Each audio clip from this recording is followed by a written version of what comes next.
देहरादून लौटने से पहले सीएम पुष्कर सिंह धामी ने किया खटीमा में वृक्षारोपण। प्रदेश की जनता को दी हरेला पर्व की ढेरों बधाई।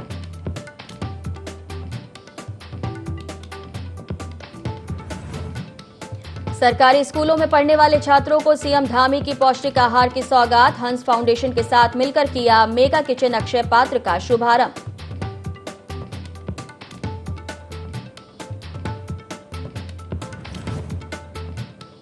वर्ल्ड यूथ स्किल्स डे के मौके पर कैबिनेट मंत्री सौरभ बहुगुणा ने की IND24 से खास बातचीत। कहा, युवाओं के स्किल डेवलपमेंट के लिए सरकार कर रही बेहतर प्रयास।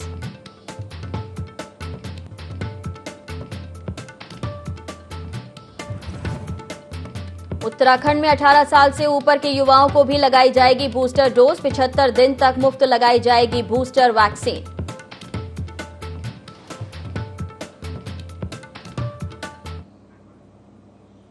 नमस्कार, देवभूमि लाइव में आपका बहुत स्वागत है। मैं हूं आपके साथ नाज़नीन नकवी। शुरुआत करेंगे खबरों के साथ। उत्तराखंड के सीएम पुष्कर सिंह धामी खटीमा पहुंचे, जहां उन्होंने हरेला पर्व पर राधा स्वामी सत्संग मैदान में पौधारोपण किया। इस मौके पर उन्होंने जन समस्याओं को भी सुना। इस दौरान सीएम धामी ने कहा कि हरेला पर्व प्रकृति संरक्षण का त्योहार है। यह हमें ज्यादा से ज्यादा पौधारोपण के लिए प्रेरित करता है। उन्होंने कहा कि इस हरेला पर्व में जन जन की भागीदारी हो और आने वाली पीढ़ी भी इसमें भागीदार बने। सीएम धामी ने कहा कि हमें पौधे लगाने तक ही सीमित नहीं रहना है, बल्कि पौधों के संरक्षण और संवर्धन पर भी ध्यान देना होगा। पर्व हमारे लिए जहाँ प्रकृति संरक्षण का है, प्रकृति संरक्षण का त्यौहार है, वहीं हमारे को इस बात के लिए भी प्रेरित करता है कि हम अधिक से अधिक पौधों का रोपण करें। और उत्तराखंड के अंदर इसको हम लोग एक हरित क्रांति के रूप में, पर्यावरण संरक्षण के दिवस के रूप में पिछले कई वर्षों से मनाते आए हैं। हमारा प्रयास है कि जन जन की इसमें भागीदारी हो, हमारी नई आने वाली पीढ़ी भी इसमें भागीदार बने, वह भी आने वाले समय के लिए पर्यावरण संरक्षण के महत्व को समझे कि इन पौधों को लगाने से किस प्रकार का हमको जीवन में फ़ायदा होता है। इन सभी विषयों को लेकर हम लगातार काम कर रहे हैं। वर्ल्ड यूथ स्किल्स डे के मौके पर उत्तराखंड की राजधानी देहरादून में खास कार्यक्रम आयोजित किया गया, जिसमें विभागीय मंत्री सौरभ बहुगुणा शामिल हुए। रोजगार विभाग की ओर से कार्यक्रम आयोजित किया गया, जिसका मुख्य उद्देश्य युवाओं को कौशल के प्रति जागरूक करना। इससे युवा अपने स्किल्स को जान सकेंगे। कार्यक्रम में युवाओं को कई विषयों पर प्रशिक्षण भी दिया गया।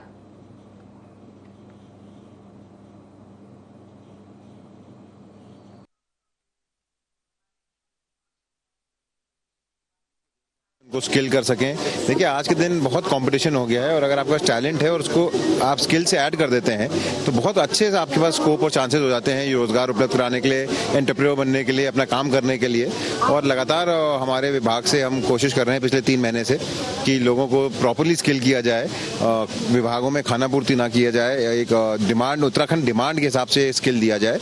और मुझे उम्मीद है कि जो हमारे आने वाले प्रोजेक्ट्स होंगे, आप देखिएगा, उसमें यूथ को जो ट्रेनिंग दी जाएगी वो जॉब में कन्वर्ट करने की हमारी एक कोशिश है और वो होगा। वर्ल्ड यूथ स्किल्स डे के मौके पर प्रदेश के कैबिनेट मंत्री सौरभ बहुगुणा ने बताया कि उनका विभाग युवाओं में स्किल डेवलपमेंट के लिए काफी प्रयास कर रहा है। मौके पर मंत्री सौरभ बहुगुणा ने खास बातचीत की IND24 के प्रिंसिपल कॉरेस्पोंडेंट कैलाश बिष्ट से। मंत्री हमारे साथ हैं। सर, आज वर्ल्ड यूथ स्किल डे है, किस तरीके से इस दिन को देख? देखिए, हमने मेरी विभाग की तरफ से, हमारे सरकार की तरफ से और समस्त वो देशवासियों को और प्रदेशवासियों को वर्ल्ड स्किल डे की बहुत बहुत शुभकामनाएं। आपने देखा, आज हमने एक प्रोग्राम किया है, सेलिब्रेशन करी है। सारे ITI के हमारे बच्चे आए थे, हमारे स्कूलों के बच्चे आए थे और हमने 4 MOUs भी साइन करे हैं आज एक्स्ट्राऑर्डिनरी लैब्स बनाने के लिए, इक्विपमेंट्स के लिए।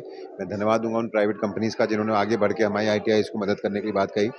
समस्त हमारे अधिकारियों को उनका धन्यवाद करूंगा कि स्किल डे को बहुत अच्छी तरीके से आज मनाया गया है। उम्मीद यही करेंगे कि हम, जैसे मेरा हमेशा एक मोटो रहा है कि जो भी हम ITI को स्किल, बच्चों को स्किल करें, वो जॉब में कन्वर्ट हों, ये हमारा लक्ष्य है। और 2025 में उत्तराखंड 25 साल का हो जाएगा और मैं उम्मीद करता हूँ कि इन 3 सालों में ITI विभाग द्वारा उत्तराखंड के युवाओं को खूब सारा रोजगार उपलब्ध कराया जाएगा। सर आपने कहा था कि आईटीआईज़ बहुत ज़्यादा हैं प्रदेश में, इतनों की ज़रूरत नहीं थी, लेकिन जितने हैं उनको किस तरीके से स्किल किया जाए? देखिए हमने ऑलरेडी 153 आई थिंक मेरे ख्याल से आईटीआईज हैं उत्तराखंड में। 21-24 को हमने वर्ल्ड बैंक से फंडिंग करा के ऑलरेडी वर्ल्ड क्लास बना दिया है। सेकेंड लॉट में हम 21 और आईटीआईज को नाबार्ड के द्वारा फंडिंग के लिए भेज रहे हैं, जिसमें अभी मुझे डायरेक्टर विनोद जी ने बताया है कि 50 करोड़ रुपए की हमको स्वीकृति मिल गई है। मेरा मकसद बहुत ही सिंपल है। कोई भी इंस्टीट्यूट जो एजुकेशन इम्पार्ट कर रहा है, स्किल इम्पार्ट कर रहा है, उसमें ट्रेड पूरे होने चाहिए, उसमें टीचर्स पूरे होने चाहिए, उसमें लैब्स पूरी होनी चाहिए, इक्विपमेंट पूरे होने चाहिए, तभी उस स्किल का फ़ायदा है। आधी अधूरी टीचिंग लेके, आधी अधूरी स्किल लेके कोई भी बच्चा आगे साकार नहीं कर पाएगा अपना फ्यूचर।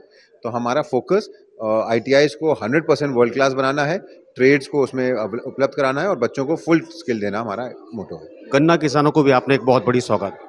ये पहली बार उत्तराखंड में हुआ है। धन्यवाद करूंगा माननीय मुख्यमंत्री जी पुष्कर सिंह धामी जी का और माननीय वित्त मंत्री जी का कि पहली बार उत्तराखंड में ऐसा हुआ है कि मिल बंद होने के 2 महीने के अंदर अंदर गन्ना किसानों का पूर्ण भुगतान कर दिया गया है। और मैंने अभी एक उधम सिंह नगर में गन्ना किसान संवाद भी किया है। अगला मैं हरिद्वार में करूँगा। कोशिश यही है कि किसानों को ये भरोसा दिला पाएँ सरकार कि हम आपके साथ हैं, आप गन्ना क्षेत्रफल बढ़ाइए, मिलों को सपोर्ट करिए, क्योंकि हमारी मिल भी तभी प्रॉफिट में जाएंगी जब गन्ना उपलब्ध होगा। हमें अपना क्षेत्रफल बढ़ाना है और उसका फ़ायदा ये हुआ कि हमारे उधम सिंह नगर में इस बार 9% गन्ना क्षेत्रफल बढ़ा है और सितारगंज और खटीमा में 22% क्षेत्रफल बढ़ गया है। और मैं धन्यवाद दूंगा किसान भाइयों का और उनको ये विश्वास दिलाता हूँ कि सरकार आपके साथ है, पेमेंट समय पे होगा, आप गन्ना क्षेत्रफल बढ़ाइए। धन्यवाद सर हमसे बातचीत के लिए। तो यहाँ पर कैबिनेट मंत्री सौरभ बोगड़ा हमारे साथ थे, जिन्होंने साफ तौर पर ये कहा कि स्किल डेवलपमेंट को लेकर सरकार जो प्रयास कर रही है वो यही प्रयास है कि 2025 तक आने वाले 3 सालों में बच्चों को प्रशिक्षण के साथ रोजगार भी दिया जाए और साथ ही गन्ना किसानों से अपील की है कि गन्ना किसान आगे गन्ना उगाएं। देहरादून से कैमरा पर्सन मयूर उपाध्याय के साथ ND24 के लिए। बात करेंगे अगली खबर की, जहां उत्तराखंड के सरकारी स्कूलों में पढ़ रहे छोटे बच्चों को पौष्टिक आहार देने की सौगात मुख्यमंत्री पुष्कर सिंह धामी ने राजधानी देहरादून के शुद्धोवाला से की। गौरतलब है कि अक्षय पात्र और हंस फाउंडेशन की ओर से मेगा किचन तैयार किया गया। इस किचन के जरिए स्कूली बच्चों को प्रतिदिन मिड डे मील भोजन उपलब्ध कराया जाएगा। बता दें कि बच्चों को पौष्टिक आहार उपलब्ध कराने के साथ ही आपदा राहत में भी एक किचन उपयोगी साबित होगा। कार्यक्रम में मुख्यमंत्री पुष्कर सिंह धामी के साथ शिक्षा मंत्री धन सिंह रावत, हंस फाउंडेशन के चेयरपर्सन माता मंगला, भोले जी महाराज, अक्षय पात्र के चेयरपर्सन भी मौजूद रहे। इस योजना को शुरू करने के लिए हंस फाउंडेशन और अक्षय पात्र के सहयोग से राज्य के 5 जगहों पर आधुनिक किचन बनाया जाना है। गौरतलब है कि ये योजना उत्तराखंड के गदरपुर में संचालित की जा रही है और देहरादून में भी इस मेगा किचन की शुरुआत की गई। अभी पहले चरण में 120 स्कूलों के 15,000 विद्यार्थियों को मिड डे मील मिलेगा, जो अगले 6 महीने में 500 विद्यालयों के 35,000 विद्यार्थियों तक पहुंचाया जाएगा।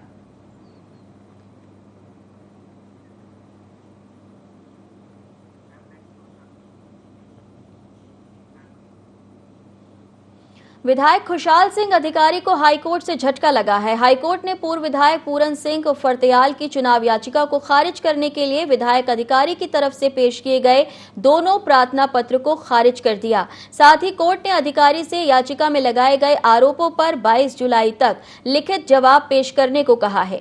इस मामले में अगली सुनवाई 27 जुलाई को होगी। बता दें कि फर्त्याल विधायक खुशहाल सिंह अधिकारी के चुनाव को हाईकोर्ट में चुनौती दी है।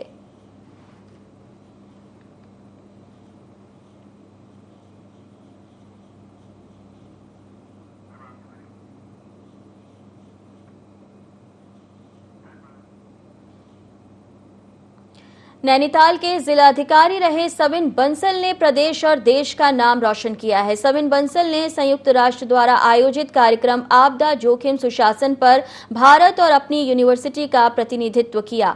नीदरलैंड के मास्ट्रीच में आयोजित कार्यक्रम में वक्ता के तौर पर हिस्सा लिया, जहां 2013 की केदारनाथ त्रासदी के प्रबंधन और रणनीति का मुद्दा उठाया। बता दें कि सविन बंसल उत्तराखंड कुमाऊं मंडल के अल्मोड़ा और नैनीताल जिले के डीएम रह चुके हैं और वर्तमान में लंदन से मास्टर्स की पढ़ाई कर रहे हैं।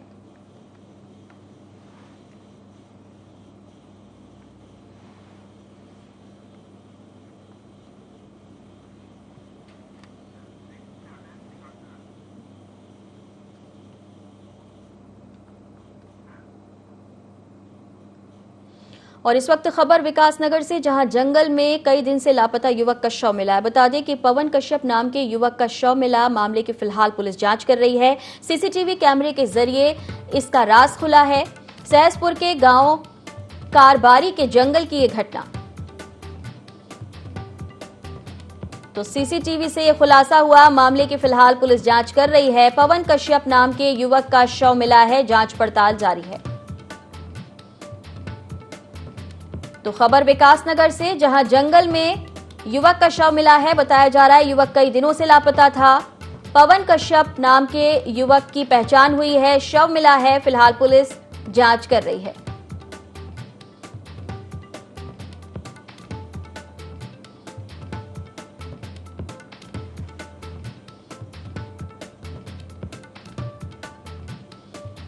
तो मामले की जांच जारी है। ये तस्वीर आप देख रहे हैं, सीसीटीवी कैमरे के जरिए राज खुला। कई दिनों से युवक लापता था, जंगल में शव मिला है।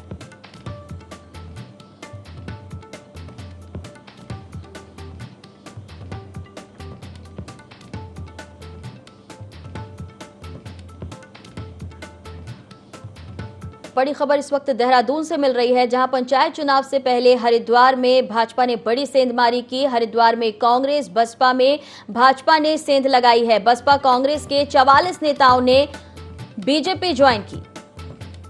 तो बड़ी खबर इस वक्त की, विधानसभा चुनाव में खानपुर से कांग्रेस टिकट पर चुनाव लड़े थे सुभाष चौधरी। वहीं कांग्रेस के टिकट पर लक्सर से विधानसभा चुनाव लड़े थे अंतरिक्ष सैनी। और कांग्रेस के प्रदेश महामंत्री सतीश कुमार बीजेपी में शामिल हुए। बता दें कि कांग्रेस के प्रदेश सचिव मैनपाल सिंह, बीएसपी के प्रदेश सचिव योगेश कुमार, बीएसपी नेता वीरेंद्र सिंह समेत 44 नेताओं ने भाजपा की सदस्यता ली है। तो इस वक्त की बड़ी खबर, बता दें आपको कि सीएम पुष्कर सिंह धामी, प्रदेश अध्यक्ष मदन कौशिक ने सदस्यता दिलाई है। तस्वीरें आप देख रहे हैं। तो हरिद्वार से सांसद रमेश पोखरियाल ने भी भाजपा की सदस्यता ली है। अगस्त में प्रस्तावित हैं त्रिस्तरीय पंचायत चुनाव, और उसके पहले 44 नेता जो बसपा और कांग्रेस से आते हैं, उन्होंने भाजपा की सदस्यता ली। तस्वीरें आपके सामने।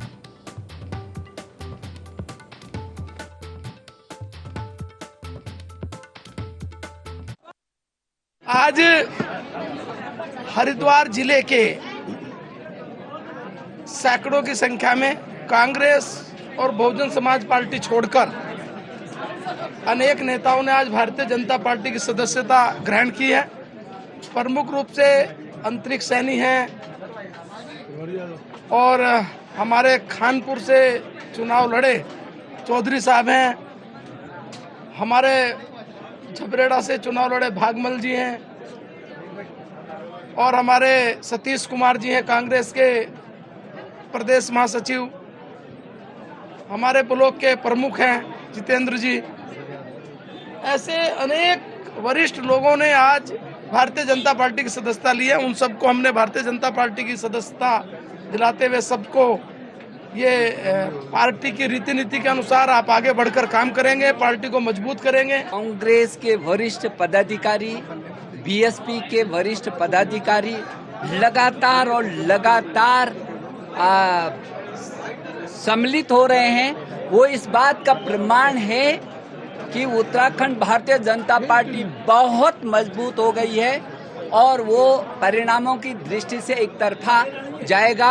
नरेंद्र मोदी जी के 8 साल के जो सुशासन के जो दिन हैं, वर्ष हैं, जो उनका समय है, वो एक ऐसा इतिहास रचा गया है जिसको सारा विश्व महसूस करता है।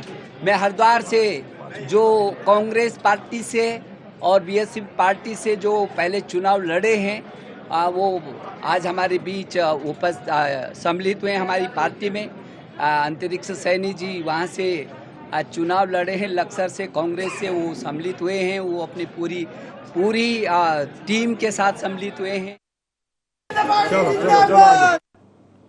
और ज्यादा जानकारी के साथ हमारे सहयोगी कैलाश जुड़ गए हैं। कैलाश, कैसे देखा जाए कांग्रेस जिन्हें विधानसभा चुनाव से लड़ाती है, टिकट देती है, बावजूद उसके वो कांग्रेस का दामन छोड़ देते हैं, आखिर बड़ी वजह क्या नजर आ रही है? क्योंकि अगर देखा जाए बसपा हो या कांग्रेस, नेताओं का मोह भंग हुआ है और 44 नेता जो हैं वो बीजेपी में शामिल हो गए। बिल्कुल, देखिए ये बहुत बड़ा झटका कांग्रेस के लिए आज एक बार फिर से हरिद्वार जिले में है, क्योंकि हरिद्वार जिले में पंचायत चुनाव होने हैं। पंचायत चुनाव से पहले जिस तरीके से यहाँ पर एक बहुत बड़ा धड़ा कांग्रेस का और बसपा का भाजपा में शामिल हो गया, तो जाहिर तौर पर ये दोनों ही पार्टियों के लिए एक बहुत बड़ा यहाँ पर झटका माना जा रहा है। और जिस तरीके से मैं आपको बता दूं कि अभी 2 रोज पूर्व भी 2 नेता, जो बड़े नेता थे कांग्रेस के, वो यहाँ पर आम आदमी पार्टी में चले गए थे। तो कहीं ना कहीं साफ तौर पर ये लग रहा है कि जिस तरीके से कांग्रेस में आपसी गुटबाजी है, कांग्रेस में आपसी मनमुटाव है, ये उसी का नतीजा है कि यहाँ पर जो नेताओं की नाराजगी है लगातार बरकरार है। और नेताओं को मनाने के बजाय यहाँ पर नेताओं से बात ना करना और उनसे दूरी बनाना, ये एक इशारा है कि कहीं ना कहीं जो कांग्रेस है, कांग्रेस के चमकाता हुआ जहाज उत्तराखंड में नजर आ रहा है। और जिस तरीके से आज भारतीय जनता पार्टी में पंचायत चुनाव से पहले यहाँ पर दर्जनों की तादाद में यहाँ पर कांग्रेसी और बसपा के जो नेता थे वो यहाँ पर शामिल हुए, तो ये साफ तौर पर कहा जा रहा है कि कहीं ना कहीं जो स्ट्रेटेजी है, जो पॉलिसी है बीजेपी की, वो बहुत ज्यादा मजबूत है। चाहे छोटा चुनाव भी हो, ये समझने की बहुत ज्यादा आवश्यकता है। देखिए, जब इस तरीके के मौके सामने आते हैं, जब कांग्रेस पार्टी को कोई छोड़कर जाता है, तो कांग्रेस की तरफ से ये कहा जाता है कि जिन्हें जाना है वो जा सकते हैं और उसके बाद की कांग्रेस जो है वो मजबूत नजर आएगी। लेकिन आपने जिक्र किया कि पंचायत चुनाव से ठीक पहले इस तरीके से कांग्रेस का दामन जिन्होंने छोड़ दिया है, क्या लगता है आपको कि अब कांग्रेस किस तरीके से इसे देखेगी, या फिर इस डैमेज कंट्रोल के लिए क्या कांग्रेस कदम उठाएगी? बिल्कुल, देखिए यहाँ पर कांग्रेस को मैंने जिस तरीके से आपसे कहा, मैं दोबारा उसी बात को कह रहा हूँ कि कांग्रेस को समझने की आवश्यकता है। लेकिन कांग्रेस में सबसे बड़ी जो खामी है वो यही है कि कांग्रेस अपने जो नाराज नेता होते हैं, बागी नेता होते हैं, कुछ समय से यहाँ पर देखा जा रहा है कि उनको मनाने की कोशिश नहीं की जा रही। और यही वजह थी कि अभी 2 रोज पूर्व जो प्रदेश उपाध्यक्ष थी महिला मोर्चा की कमलेश रमन, वो पार्टी को अलविदा कर गई। उसके बाद जो 48 सालों से जो पार्टी की सेवा कर रहे थे डॉक्टर आरपी रतूड़ी, कांग्रेस प्रवक्ता के तौर पर, वो पार्टी को छोड़ गए। और आज यहाँ पर एक बार फिर से यहाँ पर एक बहुत बड़ा धड़ा हरिद्वार जिले में यहाँ पर पार्टी को छोड़कर बीजेपी में शामिल हो गया। तो ये साफ तौर पर ये इशारा करता है कि कांग्रेस राम भरोसे चल रही है उत्तराखंड में। कांग्रेस को आपस में कोई सरोकार नहीं है। जिस तरीके से कार्यकर्ताओं और खासतौर पर उन नेताओं की, जिन नेताओं को टिकट यहाँ पर कांग्रेस ने दिया था विधानसभा का, वो अगर पार्टी को छोड़ रहे हैं, तो कहीं ना कहीं ये समझने की जरूरत है कांग्रेस को कि एक बहुत बड़ी आफत यहाँ पर कांग्रेस पार्टी में आ चुकी है, आने वाली है। और अगर यही हालात रहे तो मैं समझता हूँ कि कई अन्य यहाँ पर नेता होंगे जो यहाँ पर कतार में खड़े होंगे कांग्रेस को छोड़ने के। चलिए, बहुत शुक्रिया जानकारी के लिए।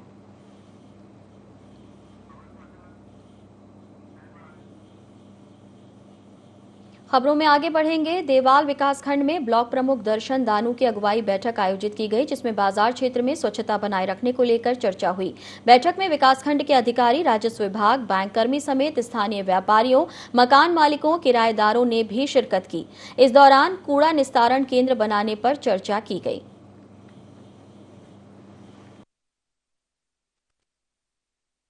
जो देवाल विकासखंड है उसके स्टार्टिंग में भी और एग्जिट में भी दोनों तरफ कूड़े के ढेर लगे रहते हैं, क्योंकि यहाँ पर कूड़ा निस्तारण का केंद्र नहीं है। हम सब, मेरे जितने भी हमारे क्षेत्र पंचायत के सदस्य हैं, मैं उन सब का धन्यवाद देना चाहता हूँ कि हम सब के प्रयास से हमने एक नई मुहिम देवाल विकासखंड में करने जा रहे हैं। जिस तरीके से नगर पालिका, नगर पंचायत, हमारे नगर निगमों में व्यवस्था होती है कूड़ा निस्तारण के साथ साथ गाड़ी से उसको ले जाना, घर से कूड़ा उठाना, इस तरीके की व्यवस्था हम अपने विकासखंड में सुचारू कर रहे हैं। आज हम लोगों ने एक बैठक रखी थी जिसमें व्यापार संघ, राजस्व विभाग, पुलिस, पंचायती राज, विकासखंड के अधिकारी कर्मचारी और तमाम डिपार्टमेंट, बैंक के कर्मचारी, जो जितने भी डिपार्टमेंट्स हमारे यहाँ पर हैं, उन सबके साथ हमने एक बैठक की है। शीतला नदी के पुल में आई दरारों को लेकर ब्लॉक कांग्रेस कमेटी ने विकासनगर तहसील में प्रदर्शन किया। इस दौरान कांग्रेस कार्यकर्ताओं ने सीएम के नाम एक ज्ञापन उप जिलाधिकारी कार्यालय में भी सौंपा, जिसमें पुल की गुणवत्ता की जांच की मांग की गई। तो नारेबाजी करते हुए ये ज्ञापन सौंपने के लिए कार्यकर्ता पहुंचे और सीएम के नाम पुल की गुणवत्ता की जांच के लिए ज्ञापन सौंपा गया।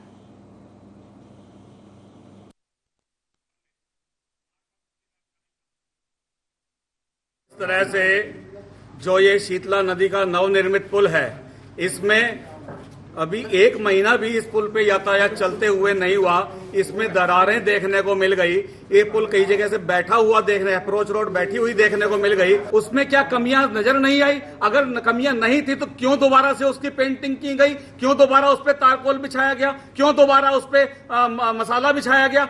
कुछ कमियां थी तभी ऐसा हुआ है, और उसमें दरारें दिखी, लोगों ने उसकी फोटो खींची और सोशल मीडिया पे डाली। एक जागरूक नागरिक का ये फर्ज है, ये किया गया। और आप जो है जांच करने के नाम पर जो है जो करने वाले लोग हैं उनको बचाने का प्रयास कर रहे हैं, बिल्कुल उचित नहीं है। आज हमने सूबे के मुख्यमंत्री साहब को ज्ञापन उपजिलाधिकारी महोदय कार्यालय के माध्यम से भेजा है और उनसे तमाम बिंदुओं पर हमने जांच की और कार्यवाही की मांग की है। लोहाघाट की बात करेंगे, जहां सूदखोरी के चलते सब्जी विक्रेता की खुदकुशी की कोशिश करने के मामले में पुलिस ने 3 लोगों के खिलाफ मामला दर्ज किया है। बताया जा रहा है कि सब्जी विक्रेता सलीम खान ने आरोपियों से 1 लाख रुपए ब्याज पर लिए थे। सलीम खान ने मूलधन सहित ब्याज भी लौटा दिया था। बावजूद इसके आरोपियों ने उससे पैसों की मांग की और उसके साथ मारपीट कर जान से मारने की धमकी दी थी, जिसके चलते सलीम ने जहर पीकर आत्महत्या करने की कोशिश की थी। फिलहाल पुलिस आगे की कार्रवाई कर रही है।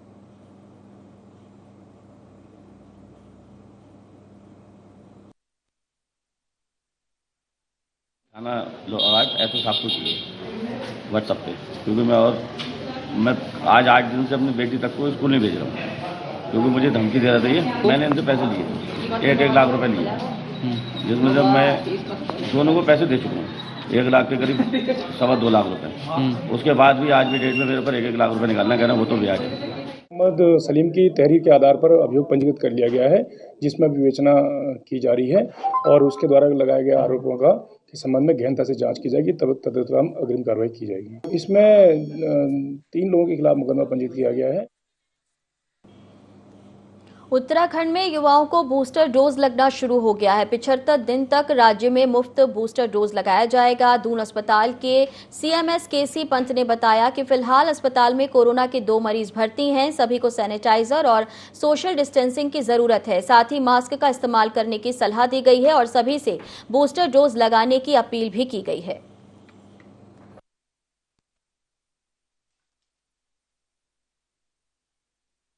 हमारे वहाँ भी अभी वर्तमान में 2 केसेस एडमिटेड हैं, लेकिन अच्छी बात यह है कि वो सेटल्ड हैं, कोई कॉम्प्लिकेटेड नहीं है। और इसकी वजह यह है कि वैक्सीनेटेड थे वो, तो इसका मतलब ये हुआ कि जो वैक्सीनेशन है उसका बहुत बड़ा रोल है। तो आज की तारीख से अबव 18 वालों को बूस्टर डोज निःशुल्क लगाने के माननीय प्रधानमंत्री जी के आदेशानुसार ये शुरू हो गया, हमारे प्रदेश में भी शुरू हो गया। तो हम आपके माध्यम से सबसे ये अपील करना चाहते हैं, विशेष रूप से जो यूथ है हमारा अबव 18 वाला, वो अपनी बूस्टर डोज तुरंत लगाना शुरू कर दे नियमानुसार। और 75 डेज तक ये प्रोग्राम चलेगा और उसमें 99% सब लोग कवर हो जाएंगे। तो एक किस्म से जो हमारे को कोरोना में जो प्रिकॉशन रखनी है कि डिस्टेंस मेंटेन करना है, सैनिटाइज करना है, मास्क एप्लीकेशन लगाना है। उत्तराखंड के वित्त एवं संसदीय कार्य मंत्री डॉक्टर प्रेमचंद अग्रवाल ने केंद्रीय जल शक्ति मंत्री गजेंद्र सिंह शेखावत से शिष्टाचार भेंट की। इस मौके पर गंगोत्री धाम में दूसरे छोर पर गंगा घाट बनाने का अनुरोध किया। नई दिल्ली में हुई मुलाकात में मंत्री डॉक्टर प्रेमचंद अग्रवाल ने उत्तराखंड राज्य में नमामि गंगे परियोजना के तहत गंगा नदी जल प्रदूषण नियंत्रण और गंगा तटों पर जन सुविधा के लिए 3 परियोजनाओं को राष्ट्रीय स्वच्छ गंगा मिशन से सैद्धांतिक स्वीकृति दिए जाने पर केंद्रीय मंत्री गजेंद्र सिंह शेखावत का आभार जताया।